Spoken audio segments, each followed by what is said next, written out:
아스트라제네카 백신을 고령층에게도 접종하는 방안이 유력해지고 있습니다.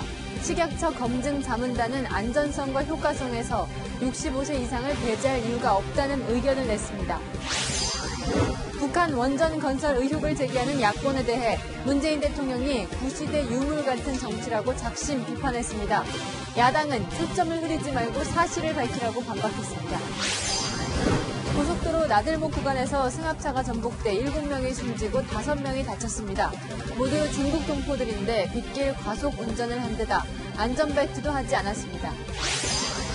민주당이 발의한 판사 탄핵소추안에 가결 정도수를 넘긴 161명이 동참했습니다. 오는 4일 본회의 통과 가능성이 커졌습니다.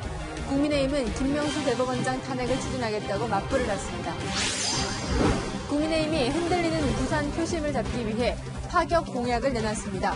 가덕도 신공항 찬성은 물론이고 한일 해저터널을 연결하겠다고 밝혔습니다. 2019년 탈북한 류현우 전 쿠웨이트 주재 북한 대사 대리가 얼굴을 공개하고 CNN과 첫 인터뷰를 했습니다. 북한의 핵 배후 자체가 체제 안정과 직결되어 있는 문제거든요.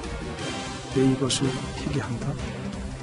김정은에게 핵무기는 생존 열쇠라고 말했습니다.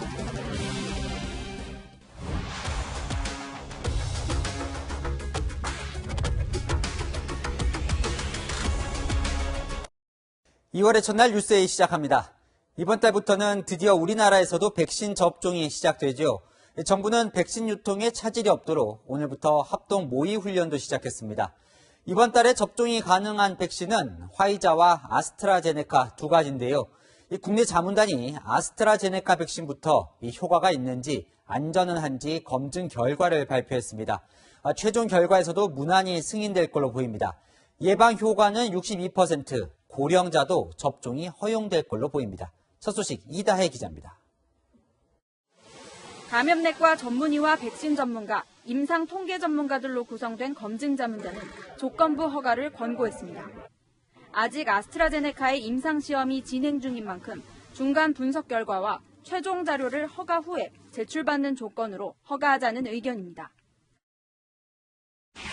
우선 효과성이 입증됐다고 판단했습니다.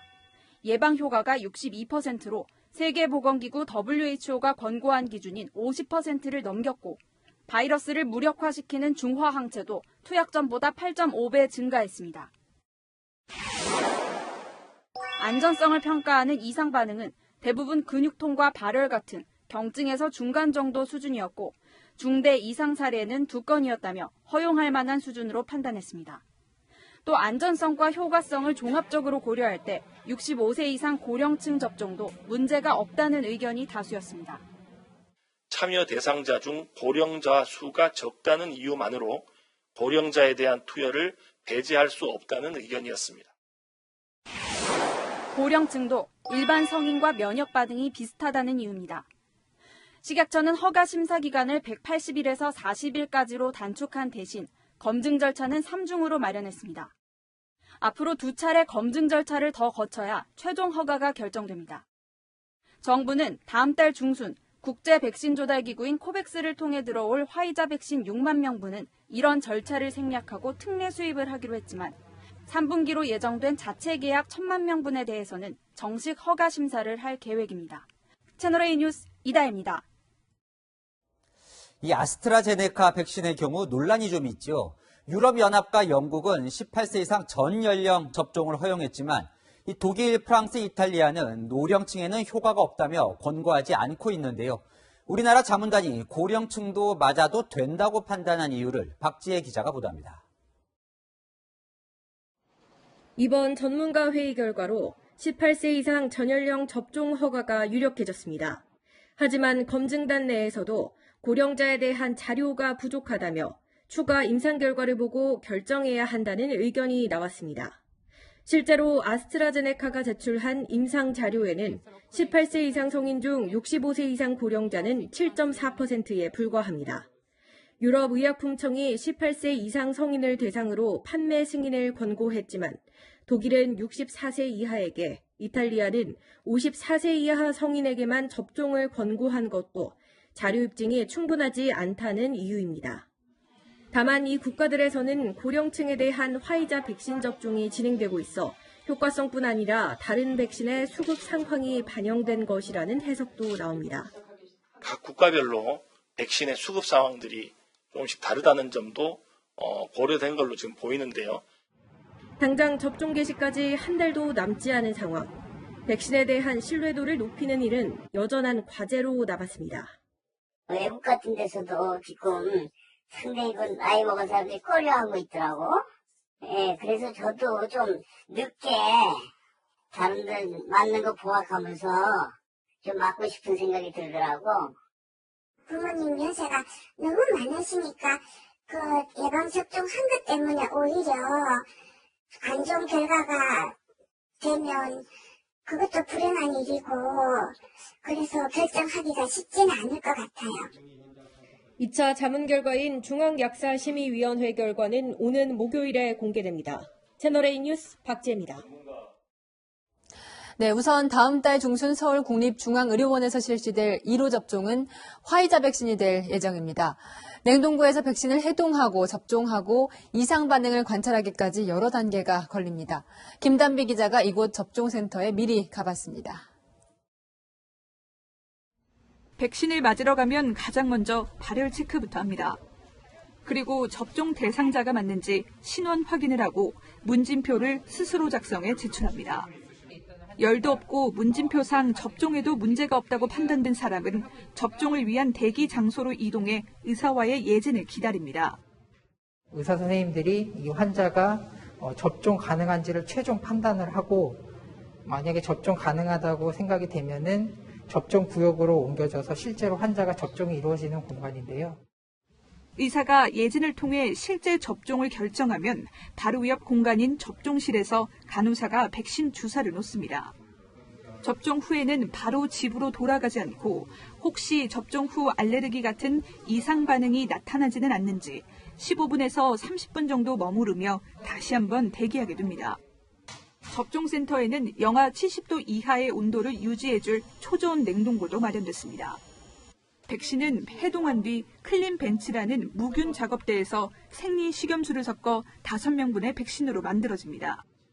이 같은 과정으로 의료진을 우선 접종한 뒤 접종 과정을 표준 모델로 만들어 전국 대규모 접종에도 적용합니다. 정부는 백신의 보관과 운송, 접종까지 전 과정을 점검하는 범정부 합동 모의 훈련을 오늘부터 사흘간 진행합니다. 채널A 뉴스 김단비입니다. 5인 이상 사적 모임 금지나 오후 9시 이후 영업 제한 조치가 설 연휴까지 연장됐죠. 자영업자들이 더 이상은 못 참겠다며 집단 행동을 논의 중입니다. 대책회의가 열리는 현장에 취재기자가 나가 있습니다. 자, 남영주 기자, 어떤 사람들이 대표로 모여 있나요? 네, 저는 대책회의가 열리는 서울 종로구 참여연대 사무실 앞에 나와 있는데요.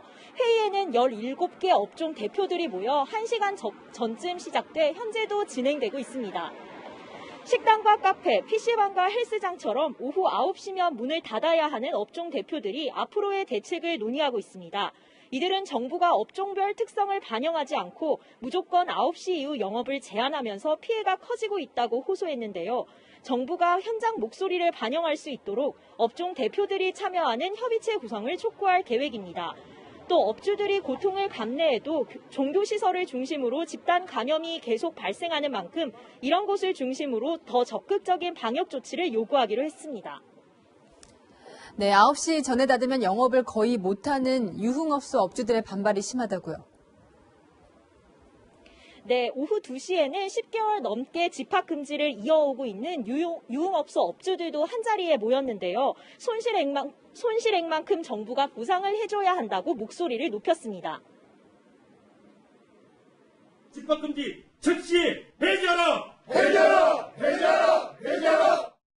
우리가 정부를 따르는데 왜 정부는 왜 우리를 내칩니까? 우리는 더 이상 물러설 수가 없으니까 죽기 살기로 싸울 생각입니다. 자영업자들의 반발이 거세지자 정세균 국무총리는 이번 주 상황을 본 뒤 설 연휴 전이라도 방역 조치를 완화할 수 있는지 검토하겠다고 밝혔습니다. 지금까지 참여연대 앞에서 전해드렸습니다. 산업부가 삭제한 북한 원전 건설 관련 문건의 파장이 일파만파 커지고 있습니다. 오늘은 문재인 대통령까지 나섰는데요. 북한의 원자력 발전소를 지어주려 했던 것 아니냐는 국민의힘의 의혹에 대해 구시대의 유물 같은 정치라며 작심 비판했습니다. 이 대통령이 경로했다는 말까지 나오는 이유를 송찬욱 기자가 보도합니다. 문재인 대통령이 야당을 공개 비판했습니다. 구시대의 유물 같은 정치로 대립을 부추기며 정치를 후퇴시키지 말기 바랍니다. 민생 문제 해결을 두고 더 나은 정책으로 경쟁하면서 협력하는 정치가 되길 바랍니다. 정부의 부인에도 국민의힘이 북한 원전 건설 의혹을 계속 제기하자 직접 반박하고 나선 걸로 풀이됩니다. 앞서 김종인 국민의힘 비상대책위원장이 이적 행위라며 처음으로 의혹을 제기하자 크게 화를 내기도 했습니다. 김 위원장에 대한 법적 대응도 문 대통령이 직접 지시한 걸로 알려졌습니다. 여권 관계자는 선거 국면에서 너무 황당하고 악의적인 색깔론이 나왔기 때문에 문 대통령이 경로할 수밖에 없다고 말했습니다. 하지만 국민의힘은 사실관계를 정확히 하면 해결될 일을 북풍 공작이라느니 하며 초점을 흐린다며 그것이 구시대의 유물 정치라고 비판했습니다. 문 대통령은 지난 2012년 당시 새누리당이 고 노무현 전 대통령이 서해 북방 한계선 포기 발언을 했다는 의혹을 제기했을 때 나쁜 정치라고 지적했습니다. 지난 2016년엔 노무현 정부가 UN 북한 인권 결의안 기권 과정에서 북한 의견을 구했다는 의혹이 불거지자 제2의 북풍 공작이라고 비판했습니다. 채널A 뉴스 송찬욱입니다. 지금 보신 북한 원전 건설 추진 의혹을 둘러싼 공방은 오늘부터 시작된 2월 국회도 집어삼킬 것으로 보입니다. 밀리면 끝이다. 여야 모두 총공세에 나섰습니다. 정한희 기자입니다. 더불어민주당은 북한 원전 건설 추진은 과거 보수 정권에서도 있었다며 반격에 나섰습니다.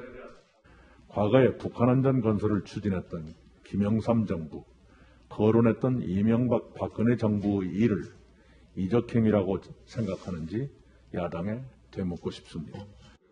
1994년 북미 제네바 합의에 따라 김영삼 정부 때부터 북한 경수로 건설 등이 추진됐단 겁니다. 그러면서 선거 때만 되면 저급한 색깔론을 들고 나온다고 비판했습니다. 개꼬리 3년 묻어도 족제비 꼴이 못 된다더니 틀린 말이 아닙니다. 없는 말 지어내며 이적행위 운운한 것을 취소하고 공개 사과하기 바랍니다. 국민의힘은 남 탓하지 말라고 반박했습니다. 이전 정권은 북한 비핵화를 전제로 공개적으로 추진된 것으로 이번 사례와는 다르다며 국정조사를 요구했습니다. 사실 무근이라는 이야기만 가지고 의혹이 말끔히 해소될 수 있는 성격은 아니다. 그래서 국민을 대표하는 국회가 국정조사를 해서 하지만 더불어민주당은 청와대와 정부가 이미 다 설명했다며 야당의 국정조사 요구를 거부했습니다. 채널A 뉴스 정한입니다. 자, 이번 논란 와중에 남북 정상회담 당시 문재인 대통령이 김정은 위원장에게 건넨 이 USB가 주목받고 있습니다. 야당은 논란이 되는 이 산업부의 북한 원전 건설 검토 자료가 그 USB 안에 담겨 있었을 수도 있다. 이렇게 의심하고 있는데요. 청와대는 강력히 부인했습니다. 그 USB 안의 내용이 점점 더 궁금해집니다. 전혜정 기자입니다. 문재인 대통령과 김정은 북한 국무위원장은 지난 2018년 4월 판문점 도보다리에서 30분 동안 단독 회담을 했습니다. 이후 평화의 집으로 돌아와 환담을 나누고 판문점 선언을 발표했습니다. 북측에 USB를 건넨 건 도보다리에서 돌아와 환담을 나누던 시점으로 추정됩니다. USB를 전달한 곳은 정상회담이 진행됐던 판문점 평화의 집 1층에 있는 환담장이었습니다. 공식 의제가 담긴 게 아니어서 회담장이 아니라 환담 장소에서 전했다는 설명입니다. 여권 관계자는 USB는 통일부와 대통령 국가안보실에서 준비한 것으로 안다며 수행원이 전달하고 문 대통령이 간단히 설명을 했을 것이라고 했습니다. 김 위원장은 이후 USB 내용과 관련해 별다른 반응을 보이지 않은 것으로 전해졌습니다. 청와대 측은 USB에 문 대통령의 한반도 신경제 구상이 담겨 있을 뿐 원전 관련 내용은 없다고 설명합니다. 자동차, 반도체 산업, 에너지 분야에 이르기까지 더 다양하고 부가 가치 높은 경제협력 요구가 분출할 것입니다. 청와대는 USB 내용의 일부를 공개하는 방안을 검토 중입니다. 채널A 뉴스 전혜정입니다. 국제사회는 북한의 원전 건설을 허용하지 않고 있습니다. 핵을 평화로운 목적으로 사용하고 있지 않기 때문이죠. 김정은은 생존 열쇠인 핵무기를 포기하지 않을 것이다. 최근에 탈북 사실이 알려진 류현우 전 쿠웨이트 주재 북한 대사대리가 첫 인터뷰에서 한 진단입니다. 얼굴도 공개한 그는 김정은 군고지기의 사위인 본인이 어머니를 두고 탈북을 결심한 이유도 밝혔습니다. 정다은 기자입니다. 류현우 전 대사대리는 김정은 북한 국무위원장이 핵무기를 포기하지 않을 것으로 봤습니다. 북한의 핵 폐기 그 자체가 체제 안정과 직결되어 있는 문제거든요. 근데 이것을 폐기한다? 싱가포르 북미 정상회담에 대해선 쇼라고 평가절하했습니다. 외교관의 입장으로서 놓고 볼 때 저것은 이벤트가 아닐까 하는 생각이 들었습니다. 김정은 위원장을 핵무기 감축 협상장으로 끌어내기 위해선 대북 제재가 필요하다고 말했습니다. What does Kim Jong-un want from President Biden? 대북 제재 해제가 아니겠습니까? 제 생각은 그렇습니다. 딸을 위해 한국행을 선택한 탈북 스토리도 공개했습니다. 망명 한 달 전부터 탈출 계획을 세웠고 10대 딸에게 말한 건 망명 당일이었습니다. 딸이 인터넷을 마음껏 사용할 수 있어 좋아한다면서도 북에 두고 온 가족 걱정이 앞섭니다. 지금이 무슨 봉건 시대냐고도 했습니다. 저희 때문에 저희 가족이 연자제로 피해를 당할까 봐 그게 항시적으로 걱정. 류 전 대사대리는 김정일, 김정은 부자의 금고지기로 알려진 전일춘 전 노동당 39호 실장의 사위로 알려졌습니다. 채널A 뉴스 정다은입니다. 문재인 대통령까지 야권을 공개적으로 비판하면서 정치권 최대 이슈로 떠오른 원전 관련 의혹. 대체 왜 이렇게 시끄러운지 정치부 이현수 기자와 따져보겠습니다. 자, 이것부터요. 이 산업부가 삭제했다는 문건과 대통령이 김정은 위원장에게 건넸다는 USB. 네. 이 두 사이에 어떤 연관이 있는 겁니까? 네, 시작은 월성 1호기 조기 폐쇄에 대한 감사원 감사를 앞두고 산업부 공무원이 삭제한 530개 파일이 논란의 시작이 됐습니다. 삭제된 파일 가운데 17개가 북한 원전 관련 문건이었는데요. 야당에서는 이 문건이 문 대통령이 김 위원장에게 USB를 건넨 1차 남북 정상회담 직후에 작성됐다는 점에 주목했습니다. 남북 대화에 대한 대가로 북한의 원전을 지어주려고 했던 것이 아니냐라고 의심을 하고 있는 건데요. 청와대와 여당은 북한과 원전의 원자도 논의가 전혀 없었고 야당이 소설을 쓰고 있다고 반발하고 있습니다. 이 문건과 USB 둘 다 안에 뭐가 들어있는지를 모르니까 이게 더 논란인 건데, 자, 그런데 이 산업부 문건 안에는 상당히 구체적인 북한 원전 건설 관련 내용이 들어있었다면서요. 네, 산업부가 어제 브리핑한 내용을 보면요. 구체적인 계획이 없는 아이디어 차원이라고 해명을 했습니다. 그런데 2018년 5월 14일 작성이 추정되는 북한 지역 원전 건설 추진 방안이란 파일을 보면요. 북한의 전력을 지원하는 방안 3가지가 담긴 것으로 알려졌습니다. 첫 번째는 북한 신포시의 원전을 짓는 방법입니다. 신포시는 지난 1995년 한반도의 에너지 개발 기구가 북한이 영변 핵 연료를 해체하는 대가로 경수로 지원을 약속했는데 그 경수로를 짓기로 했던 곳입니다. 그러나 북한이 약속을 지키지 않으면서 건설이 중단됐죠. 두 번째는 DMZ, 비무장지대에 원전을 짓는 방안이고요. 세 번째는 북한에 짓지 않고 남한에서 전기를 보내주는 방식이 거론된 것으로 알려졌습니다. 울진에 짓기로 했던 신한울 3, 4호기 활용 방안이 담겼다고 하는데요.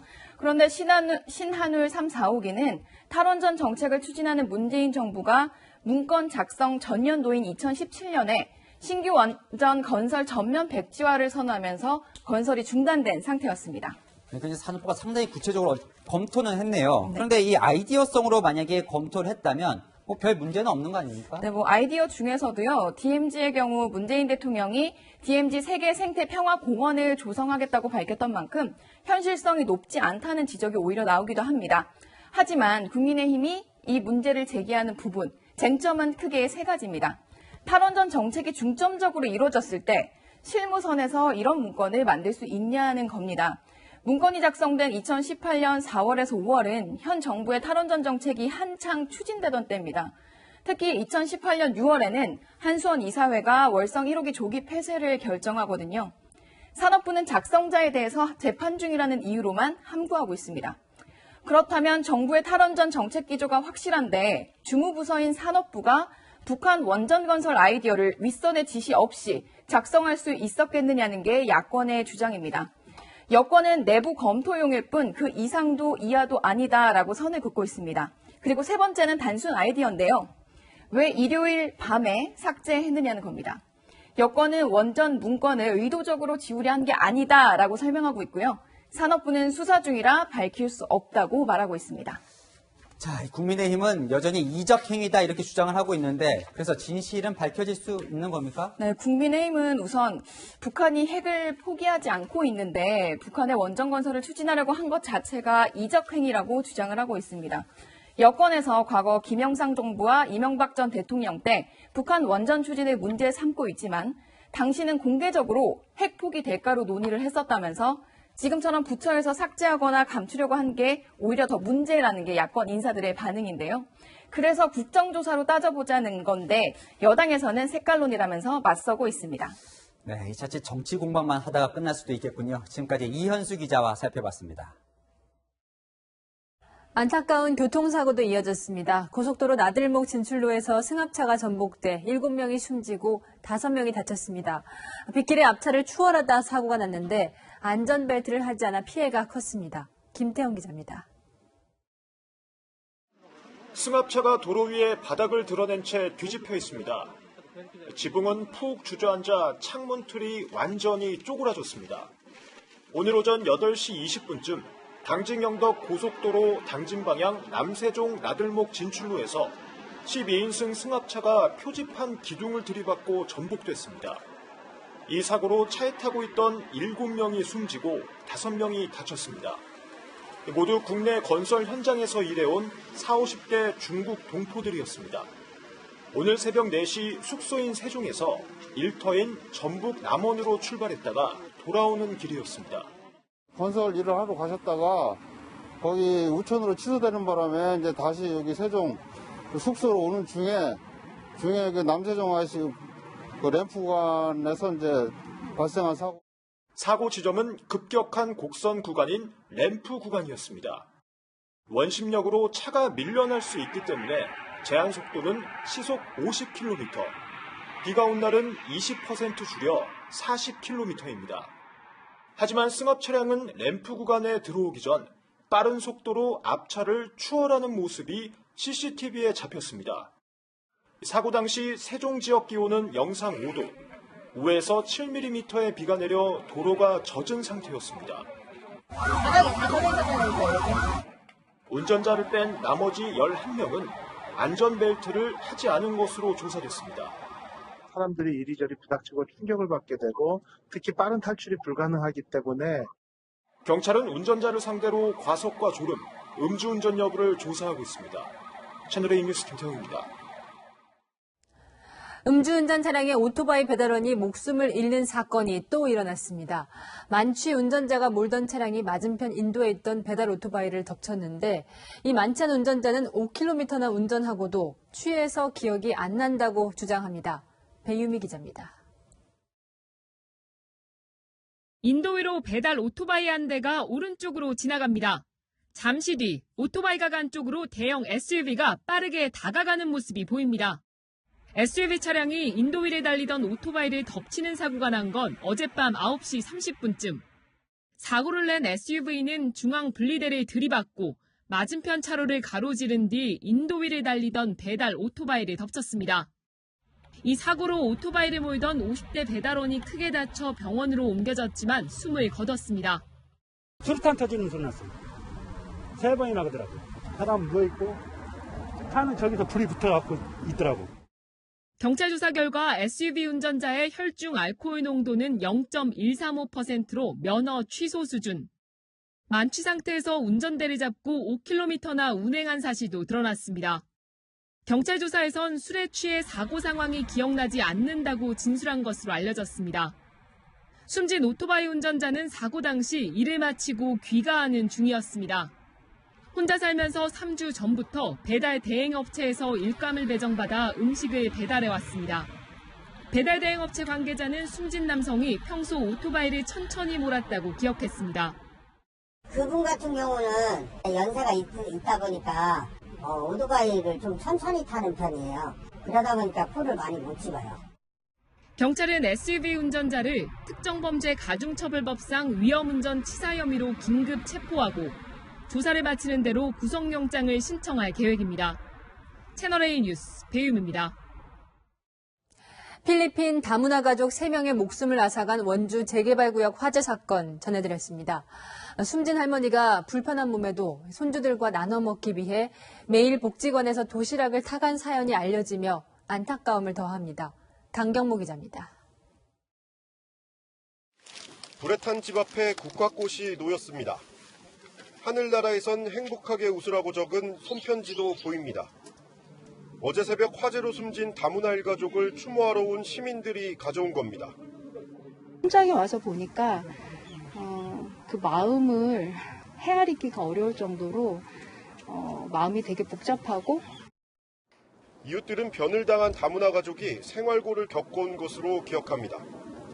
특히 숨진 필리핀 국적의 70대 할머니는 끼니를 해결하기 위해 매일 복지관에서 도시락을 타왔습니다. 자신에게 지급된 1인분 남짓한 분량이지만 어린 외손주 남매와 나눠 먹은 겁니다. 만날 저 밥 공동체에 가서 도시락 얻어다 먹고 또 다리도 절름절름하고 아프다 그러면서 3년 전 필리핀에서 한국의 딸 가족에게 온 할머니는 사부인과 함께 지낼 때만 해도 건강 상태가 나쁘지 않았습니다. 하지만 친구처럼 지냈던 사부인이 지병으로 사망한 뒤 육아 부담이 크게 늘었고 설상가상으로 필리핀인 딸도 최근 직장을 잃었습니다. 주민들은 숨진 아이들 생각에 충격에 빠져 있습니다. 애들이 착하고 이뻐 둘 다. 그러니까 우리 신랑도 충격이 컸지. 경찰은 오늘 합동 감식을 실시한 데 이어 할머니와 손주의 사망 원인을 밝히기 위해 부검을 의뢰했습니다. 늘 받으러 이렇게 길 건너 오시면서 손 흔들던 모습이 사실은 오늘도 눈에 선하고요. 참 많이 안타까운 마음이 있습니다. 채널A 뉴스 강경모입니다. 타일 폭탄, 입주 2년도 안 된 새 아파트 단지 주민들이 타일이 계속 떨어지는 일을 겪고 있습니다. 3분의 1이 넘는 세대에서 나타나는 현상인데 시공사는 겨울 날씨를 이유로 댑니다. 현장 카메라 여현교 기자가 취재했습니다. 한 아파트 입주자 커뮤니티에 올라온 사진입니다. 욕실 벽엔 금이 길게 나 있고 타일이 바닥에 떨어져 있기도 합니다. 주민들은 타일 폭탄이라고도 표현합니다. 타일에서 이상한 소리가 나는 걸 포착한 영상도 올라왔습니다. 주민들은 이런 소리가 나고 얼마 지나면 타일이 깨져 떨어진다고 합니다. 현재 아파트에선 200세대 넘게 이런 문제가 발생하고 있는데요. 무엇이 문제인지 현장으로 가보겠습니다. 아파트 욕실 벽면에 가로로 길게 테이프를 붙여놨습니다. 6개월 전 입주한 A씨는 벽면이 깨져나간 욕실을 사용 중입니다. 동생이 거실에서 공부하고 있었는데 쩍 소리가 나가지고 퇴근하고 제가 왔을 때 이렇게 되어 있고 시멘트 조각들이 떨어져 있어가지고 지난해 말 하자 접수를 했지만 아직까지 연락도 없다고 합니다. 한 달 넘었죠? 별다른 피드백은 못 들었어요. 어처구니가 없죠. 작년 말에 이렇게 수리 요청을 했음에도 불구하고 아직 아무런 소식 못 들은 게. 다른 집도 마찬가지입니다. 금이 간 부분을 만지다 손을 베이기도 했습니다. 손이니까 만지지 말고 여기가 이렇게 착 가더라고요. 손이 이렇게 비더라고요. 아이가 있는 집에선 타일 깨지는 소리에 놀라기도 했습니다. 그 아이도 있어가지고 새벽에 폭발하듯이 터져가지고 저희 집이 이렇게 되다가 터졌거든요. 타박하면서. 현재까지 피해가 접수된 건 전체 643세대 중 240세대. 시공사 측은 시공 하자가 아니고 벽과 타일의 온도차 등 여러 요소 때문이라고 말합니다.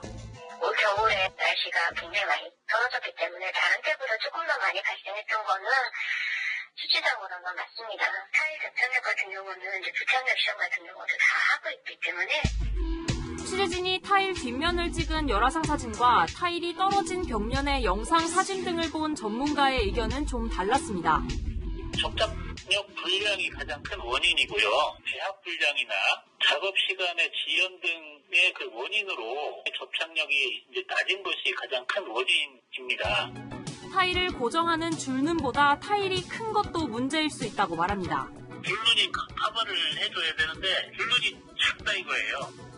그런데 같은 시공사가 다른 지방에서 지은 아파트에서도 유사한 민원이 접수됐습니다. 터질 때 소리는 소리가 막 터질 때 딱 하면 소리가 나는 것 같아요. 주민들은 한 달이 넘도록 연락이 없는 시공사에 분통을 터뜨립니다. 영하 20도, 30도까지 내려갔을 때라고 하면 몰라. 이게 단순히 영하 10도, 20도까지 예상 못해가지고 시민들은 빠른 시일 내에 좀 복구를 해달라 그대로. 시공사 측은 기존과 같은 색 타일을 구하느라 공사가 늦어졌다며 이번 주 재개할 예정이라고 밝혔습니다. 2년 보수 보장 기간이 끝나는 시점이라 주민들 염려는 더 큽니다. 애초에 시공이 잘못됐다면 이에 걸맞는 근본적인 대책이 필요합니다. 현장 카메라 여영규입니다. 불법 정치자금 한 푼도 받지 않았습니다. 제가 그렇게 부끄러운 인생을 살지 않았습니다. 하지만 은수미 시장은 결국 부정선거 정치자금법 위반 혐의로 벌금 90만 원이 확정됐습니다. 조직폭력배 출신 인사에게 차량과 기사 월급을 제공받은 혐의였죠. 간신히 시장직을 유지했지만 이번엔 선거 캠프 관계자들을 성남시와 공공기관에 부정 채용했다는 혐의를 받고 있습니다.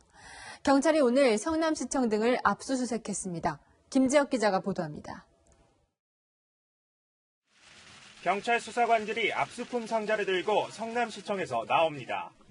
경기 남부경찰청은 오전 9시 30분부터 성남시청과 서현도서관, 정자3동 사무소 등 6곳을 압수수색했습니다. 은수미 성남시장 선거 캠프 출신으로 성남시 산하기관에 부정 채용됐다는 의혹을 받는 인물은 30여 명. 성남시청과 성남시 문화재단, 서현도서관 등에서 근무하고 있습니다. 비리 관련 보고를 했지만 시장이 계속 묵살하는 바람에 지금까지도 시민의 혈세를 받아가면서 월급 받고 생활하고 있고. 의혹이 처음 불거진 건 지난해 5월. 익명의 제보를 받은 경찰청이 사건을 성남중앙경찰서에 넘겼지만 확인이 힘들다는 이유로 내사 종결됐습니다. 그런데 9월에 은 시장 선거 캠프 관계자가 국민청원 게시판에 또 다른 부정 채용 의혹을 제기했고 11월에는 은 시장의 전 비서가 국민권익위원회에 비리 신고서를 접수했습니다. 이후 국민의힘 소속 성남시 의원이 고발장까지 내면서 경기 남부청이 다시 수사에 나선 겁니다. 경찰은 지난해 내사 종결 이후 추가로 확보한 정보들이 있어 강제 수사에 나섰다고 밝혔지만 일각에서는 늑장 수사라는 지적도 나옵니다. 채널A 뉴스 김지혁입니다. 윤석열 검찰총장이 박범계 법무부 장관과 첫 공식 면담을 했습니다. 이번 주 검찰 간부 인사를 의식해서인지 법무부는 인사 관련 의견 청취는 없었다고 못을 박았습니다. 지난번처럼 법무부 장관과 검찰총장 간 인사권 갈등이 재현될지 원활하게 조정될지 관심이 모입니다. 공태현 기자입니다. 윤석열 검찰총장이 박범계 법무부 장관을 만나러 법무부 청사로 들어섭니다. 취임 축하 예방차 오늘 온 것이고요. 두 사람의 비공개 회동은 10여 분 만에 끝났습니다.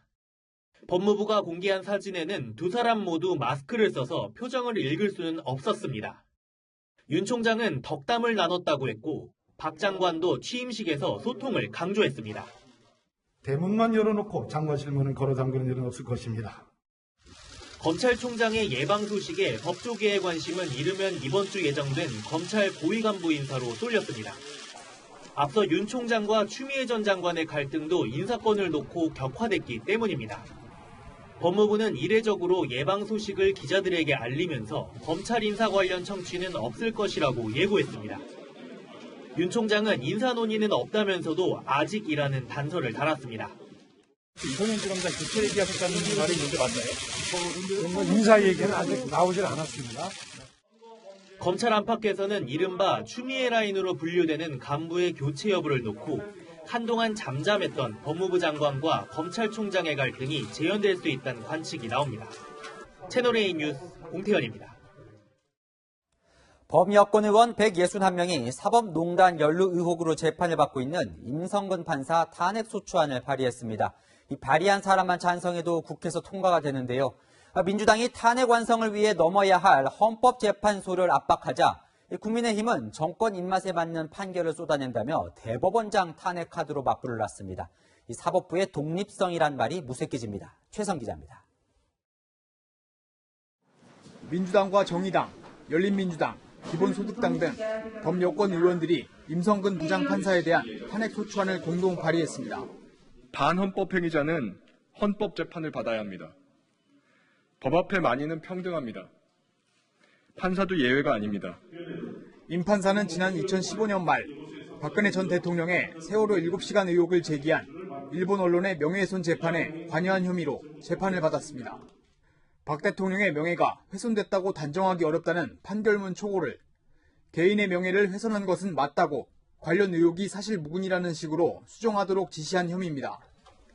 1심 재판부는 무죄를 선고했지만 재판 관여는 헌법에 반한다고 지적했습니다. 탄핵소추안에는 총 161명이 이름을 올렸습니다. 민주당에서는 이낙연 대표와 김태년 원내대표 등 150명이 동참했습니다. 국무위원과 재판 중인 의원 등은 빠졌습니다. 탄핵소추안 가결 종족수인 151명을 이미 넘긴 만큼 오는 4일 본회의 통과 가능성이 높습니다. 탄핵안이 소추되면 최종 심판은 헌법재판소가 합니다. 임 판사 변호인 측은 판결이 확정되지도 않은 상황에서 탄핵 추진이 타당한지는 의문이라고 반발했습니다. 국민의힘은 의석수를 앞세운 사법부 길들이기라며 김명수 대법원장 탄핵 발의로 맞불을 놨습니다. 김명수 대법원장은 사법부의 독립성과 중립성을 훼손하고 정권의 외풍이 법원 곳곳에 스며들도록 방치한 책임을 피할 수가 없습니다. 2월 임시국회 첫날부터 여야가 법관 탄핵으로 팽팽하게 맞섰습니다. 채널A 뉴스 최선입니다. 민주당의 가덕도 신공항 드라이브의 보궐선거를 앞두고 부산 민심이 흔들리자 국민의힘이 반격 카드를 꺼내들었습니다. 하늘길인 신공항 지지에 덧붙여 이 바닷길인 한일 해저터널 건설 추진을 깜짝 공약으로 꺼내들었습니다. 민주당은 친일 공약이라며 폄하했습니다. 안보겸 기자입니다. 국민의힘 비상대책위원들이 부산으로 총출동했습니다. 국민의힘은 가덕도 신공항 건설을 적극 지지하며 가덕도 신공항 건설 특별법이 여야 합의하에 처리되도록 노력을 할 것입니다. 가덕도 신공항 찬성 의사를 처음 공개적으로 밝힌 겁니다. 신공항에 더해 가덕도와 일본 규시를 잇는 한일 해저터널 건설이라는 깜짝 제안도 내놨습니다. 중국, 유러시아 대륙과 일본을 잇는 물류 직결지로서 부산의 경제적, 전략적 가치를 키워나갈 것입니다. 국민의힘 지도부는 곧이어 가덕도도 직접 방문해 신공항에 찬성한다는 내용의 판넬에 서명했습니다. 24시간 가덕도 국민의힘 파이팅! 국민의힘 지도부가 부산을 찾은 건 부산 지지율이 4월 부산시장 보궐선거를 앞두고 출렁이고 있기 때문이란 분석입니다. 민주당은 한일 해저터널 제안은 일본에 더 득이 된다며 지금은 가덕도 신공항에 매진해야 할 때라고 주장했습니다. 채널A 뉴스 안보겸입니다.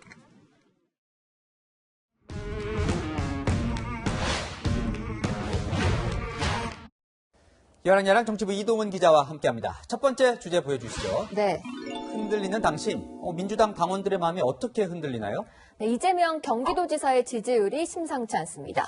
그래요. 이 처음으로 30%를 돌파한 여론조사가 나왔더라고요. 네, 리서치앤리서치 여론조사에서 처음으로 30%를 돌파했는데요.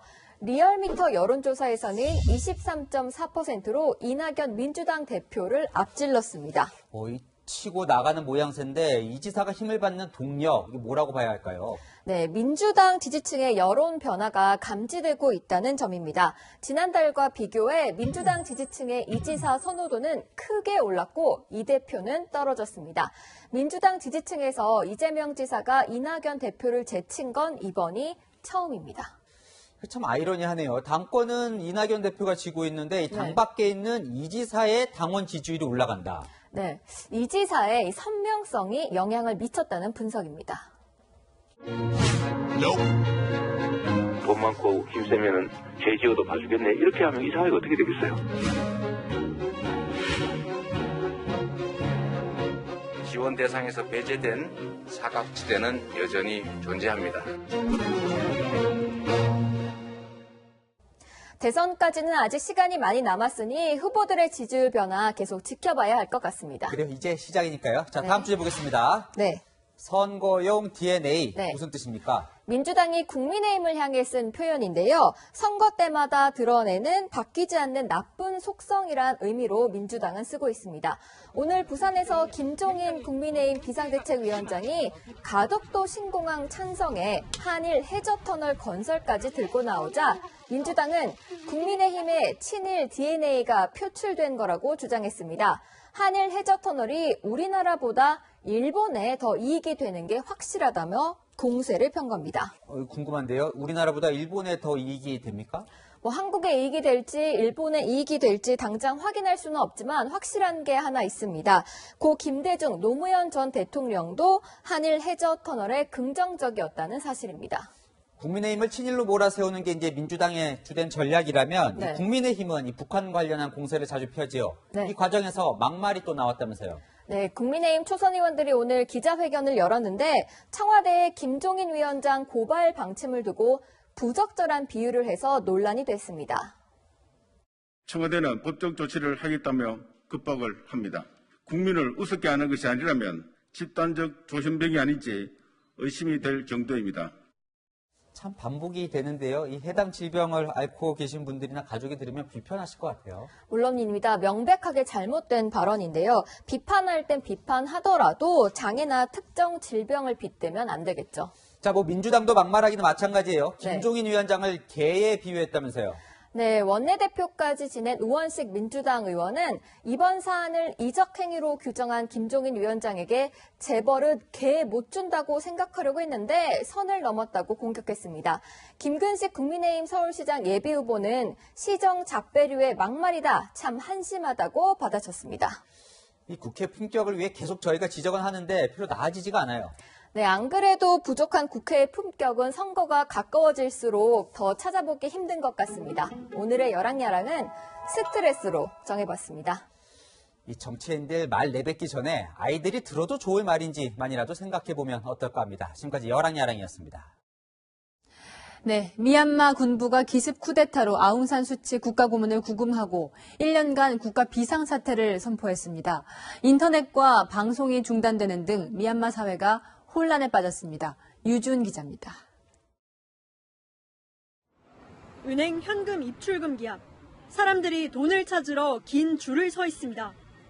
또 다른 은행 ATM기는 잔고가 바닥나 작동하지 않습니다. 쌀집과 약국도 사람들로 붐볐습니다. 미얀마 군부가 아웅산 수치 국가 고문과 대통령 등 고위 관료들을 구금하고 1년간 비상사태를 선포하자 불안한 시민들이 몰린 겁니다. 전화와 인터넷, 국영방송까지 중단됐습니다. 군부 측은 미나웅 흘라잉 최고사령관이 권력을 승계했고 1년 뒤 총선을 다시 치러 권력을 돌려주겠다고 밝혔습니다. 쿠데타는 새 의회가 시작하는 1일 0시에 단행됐는데 여당이 압승한 지난해 총선이 부정선거였다고 주장합니다. ဖွဲ့စည်းပုံအခြေခံဥပဒေ2008ခုနှစ်ပုံမှန်418ပုံမှန်ခွဲကာကြီးရန်နိုင်ငံတော်이ဥပဒေပြုရေးအုပ်ချုပ်ရေးနှင့် 미얀마는 영국에서 독립한 후 50년 넘게 군부 독재를 겪었습니다. 16년간 가택연금을 당했던 아웅산 수치 여사가 2015년 총선에서 승리하며 문민정부가 출범했지만 군은 국방 등 주요 부처를 틀어쥐고 실권을 놓지 않고 있습니다. But we who have been working on democratic transition for 30 years and not yet completed our task. 미국 백악관은 민주주의를 훼손하는 시도에 반대한다며 현 상황이 철회되지 않으면 조치를 취할 것이라고 경고했습니다. 채널A 뉴스 유주은입니다. 이스라엘에서는 코로나로 타기한 랍비의 장례가 이렇게 노마스크로 치러졌습니다. 300만 명이 백신을 맞았다지만 저런 모습이라면 백신이 무슨 소용이 있을까 싶습니다. 황하람 기자입니다. 유대인 전통 의상을 차려입은 사람들이 거리를 가득 메웠습니다. 코로나19에 감염돼 숨진 납비 2명을 추모하기 위해서입니다. 대다수가 마스크를 쓰지 않고 관에 안치하지도 않은 시신을 운구했습니다. 이들은 종교적 신념이 우선이라며 방역 단속에 반발하며 시위를 벌이고 백신 접종도 거부하고 있습니다.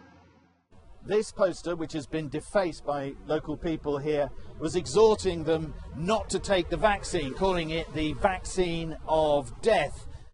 인구 930만 명의 이스라엘은 3분의 1이 백신을 맞았지만 매일 수천 명의 신규 확진자가 쏟아지고 있습니다.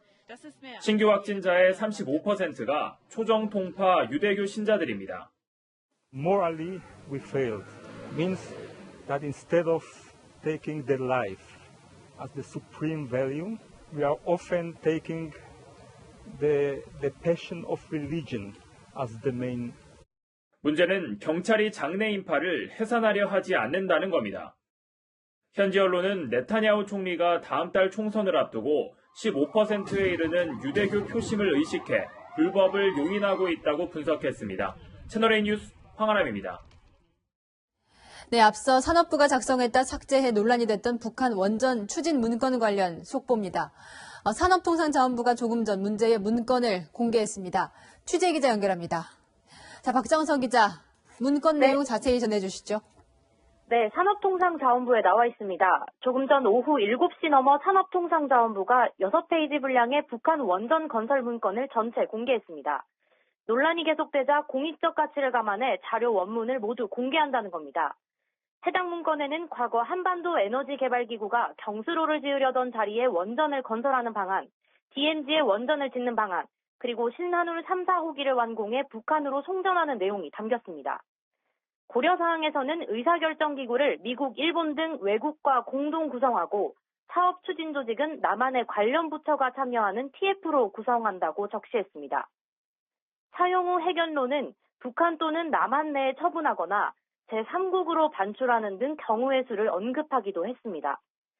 특히 북한 내 사용 후 해결료 처분이 전제될 경우 이란인 한경남도 금호지구에 원전을 건설하는 방안이 설득력이 있다고 검토 의견을 덧붙였습니다. 또 삭제된 파일 목록 530개를 확인한 결과 이전 정부에서 작성된 자료가 174개, 현 정부에서 작성된 자료가 272개라고 밝혔습니다. 산업부는 해당 자료는 아이디어 차원에서 검토했고 추가적인 검토나 외부에 따로 공개하지 않았고 그대로 종결되었다고 강조했습니다. 지금까지 산업부에서 전해드렸습니다.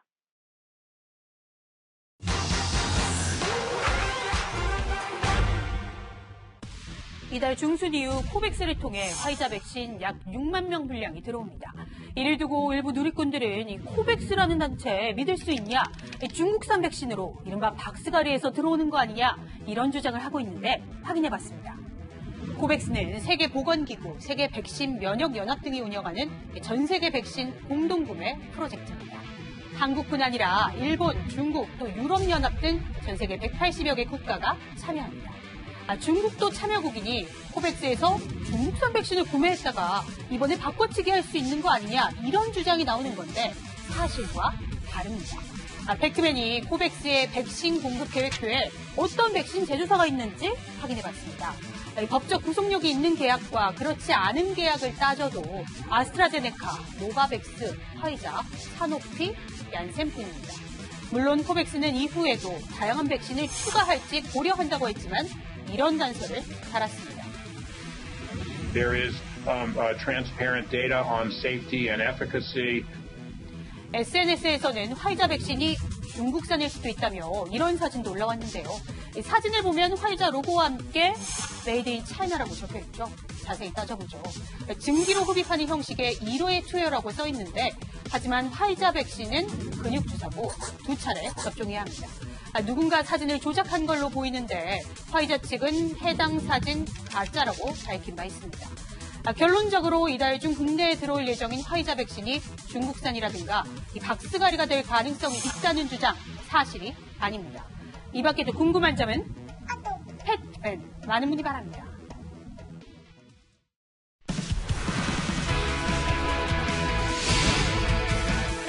안녕하세요. 이어서 스포츠 뉴스입니다. 프로야구 10개 구단들이 원년 이후 처음으로 국내 전지훈련에 돌입했습니다.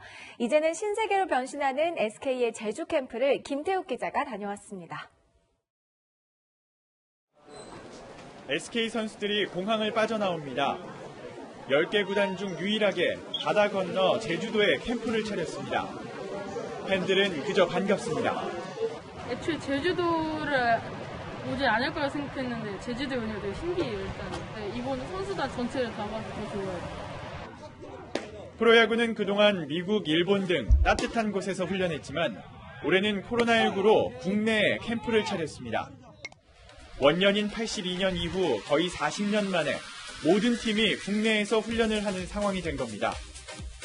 하지만 여전히 날씨가 변수입니다. 이곳 제주도는 오전 내내 많은 비가 내리면서 기온이 더 떨어졌는데요.